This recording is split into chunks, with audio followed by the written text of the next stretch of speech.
Space पे सबका conviction था। मुझे याद है शुक्रवार को प्रकाश सर ने एचएल पे टिप्पणी की थी 5200 पे कैरी करिए। जनाब वो स्टॉक आज सुबह सुबह खुला ही 5450 पे, फिर मैंने मानसिक व्यू लिया, सेकंड व्यू, उन्होंने कहा करीब 5700 की कॉल पकड़ लीजिए, डे हाई पर, ऑल टाइम हाई पे 6.5% ऊपर। अब ये ऑल टाइम हाई पे फिर एक बार कॉल आई है, 6.5% ऊपर रचना जी पिक कर रही हैं। मेरी हमेशा नज़र होती है डिफरेंशियल पे, डिफरेंशियल कहाँ परसिस्ट कर रहा है। प्रकाश सर, पता है जिस जगह आपने स्पॉटिंग की थी एचएल की वो बढ़िया थी। जरा एक बार बीएल, अच्छा सोनी जी से प्रश्न पूछते हैं। सोनी जी, एक बार जरा बीएल की प्लेसमेंट देखिए, एग्जैक्टली ये अब 31760 पे डेली चार्ट्स पे ये उसी जोन को स्ट्राइक करता हुआ 3 जून के, और ऑलमोस्ट डे हाई की ट्रैजेक्टरी में है। मूव बहुत स्ट्रांग है। यही एग्जैक्टली शुक्रवार को, गुरुवार को प्लेसमेंट थी एचएल की, और ठीक वही प्लेसमेंट अब बीएल की है। क्या बीएल पे दिमाग लगाना चाहिए? कोई क्या फ्यूचर्स पे, डिलीवरी पे, या फिर कोई आउट ऑफ मनी कॉल पे जहां पैसा बन सके? आपकी राय सोनी जी, और कोई स्ट्राइक अगर आपने एनालाइज की तो प्लीज बताइएगा। जी, वीरेंद्र जी, यहाँ पे हम देख सकते हैं कि 320-22 के लेवल पे एक हल्की सी रेजिस्टेंस बन सकती है, बट जब वो क्रॉस करेगा ये रेजिस्टेंस, आपको बहुत शार्प एक रैली टुवर्ड्स 340 345 रेंज तक मिल सकता है। सो काफी स्ट्रॉन्ग लग रहा है, कंटिन्यू करना चाहिए। अगर कोई ऑलरेडी लेके रखे हैं 310 305 के रेंज पे बहुत स्ट्रॉन्ग सपोर्ट बनते जा रहा है। सो डिलीवरी के लिए भी आप होल्ड कर सकते हैं। 345 350 टारगेट्स यहाँ पे आएगा। इनफैक्ट ऑप्शन कॉल में भी एक जून की सीरीज में भी कर सकते हैं। 330 कॉल ऑप्शन जो कि करीबन अभी 5 रुपए 4.8 5 रुपए के बीच में चल रहा है, वहां पे आप बाय कर सकते हैं। 2.8 का यहाँ पे स्टॉप लॉस मेंटेन कर सकते हैं। टारगेट यहाँ पे 10 और 12 बैठ सकता है। ये जून सीरीज में ही आने के लिए चांसेस काफी हाई। जून सीरीज में ये लेवल्स आते हुए दिखाई देंगे। बीईएल एक इंटरेस्टिंग ट्रेड, 350 का कॉल लेने की सलाह। इनफैक्ट ये पूरा 330, आई बेग योर पार्डन, मैंने 350 बोल दिया, 330 है वो कॉल। पूरा पैक है जहाँ पर एक अच्छा खासा एक्शन बनता हुआ दिखाई दिया। अब अलग अलग कारण माने जा रहे हैं। एक तो ऑफकोर्स वो हाल को 156 प्रचंड हेलीकॉप्टर्स का ऑर्डर मिला, वो एक ट्रिगर पॉइंट है, लेकिन बाकी कंपनियों में इतनी तेजी क्यों आ रही है? यतिन हमारे साथ जुड़ गए हैं।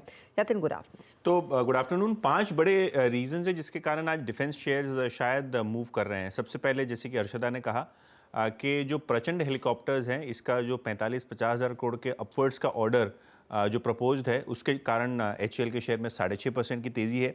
लेकिन अगर हम बात करें नौसेना की तरफ से, बहुत बड़े ऑर्डर्स एक्सपेक्टेड हैं इस बार, चाहे वो सेल्थ फ्रिगेट्स हों, चाहे वो पनडुब्बियाँ हों यानी सबमरीन्स हो, यहाँ भी आप बड़े बड़े ऑर्डर्स आते हुए देख सकते हैं। शायद इसीलिए आज सारे के सारे जो शिपयार्ड स्टॉक्स हैं, चाहे वो जीआरएससी हो या मझगांव डॉक हो या कोच्चि शिपयार्ड हो, सारे के सारे 7-8% चले हुए हैं।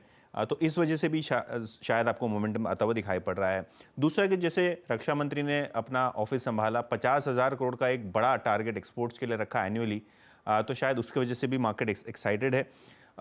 चौथा बड़ा रीज़न ये है कि यूएस के जो डिफेंस एक्सपर्ट्स हैं और जो डिफेंस नेशनल सिक्योरिटी एडवाइज़र हैं, वो 2 दिन के भारत दौरे पे हैं, और बहुत सारे डिफेंस कॉर्पोरेशन की ट्रांजैक्शंस को अंतिम रूप दिया जा रहा है, ऐसा न्यूज़ रिपोर्ट सजेस्ट कर रही हैं। उस वजह से भी शायद आपको ये डोमेस्टिक डिफेंस कंपनियां फोकस में आती हुई नज़र पड़े। और म्यूचुअल फंड्स, ऑब्वियसली एचडीएफसी के डिफेंस फंड्स के सक्सेस के बाद मोतीलाल ओसवाल अपना एक एनएफओ लाए हैं, डिफेंस निफ्टी, और यहाँ भी जो एनएफओ खुला है वो 24 जून को ख़त्म होगा। तो यहाँ भी एयूएम अच्छा एक्सपेक्टेड है, जो इवेंचुअली सारे के सारे डिफेंस स्टॉक्स को खरीदने में जाएगा।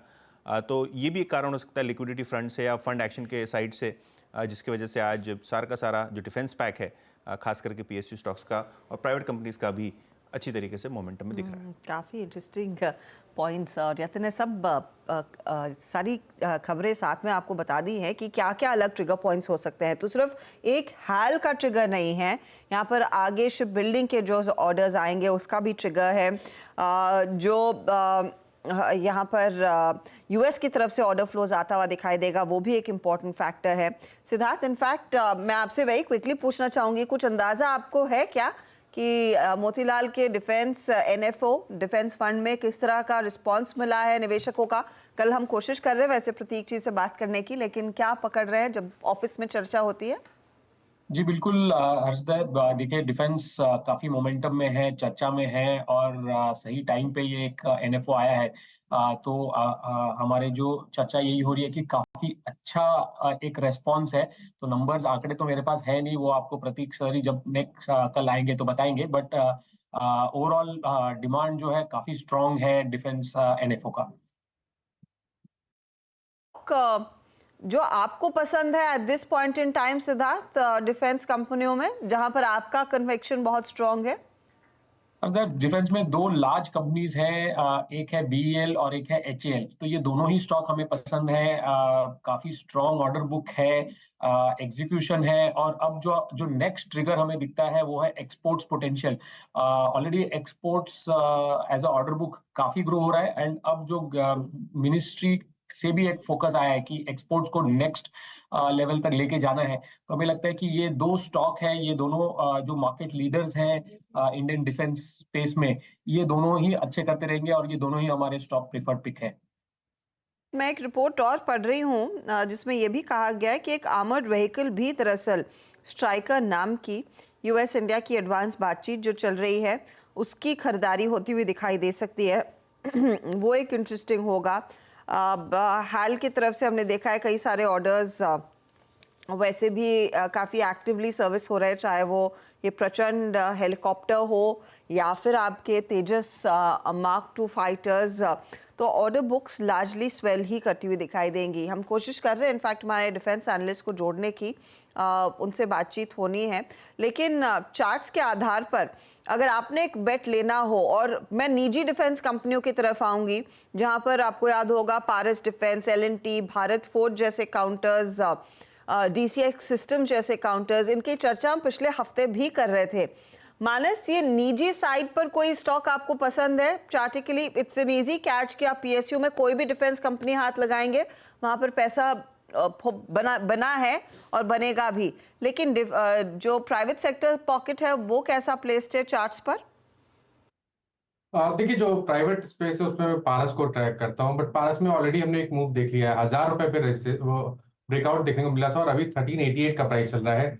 आज भी 20% सर्किट लगा हुआ स्टॉक है, तो आई थिंक यहाँ पर तो देर हो गई है, अभी यहाँ पर नहीं। लेकिन मैंने प्राइवेट जो डिफेंस कंपनीज है उसको मैंने और कोई स्टॉक ट्रैक नहीं किया है, बट मेरी पसंद अभी भी एचएएल पे है। मेरा समझना है कि एचएएल में करंट लेवल से भी अच्छा खासा पोटेंशियल है।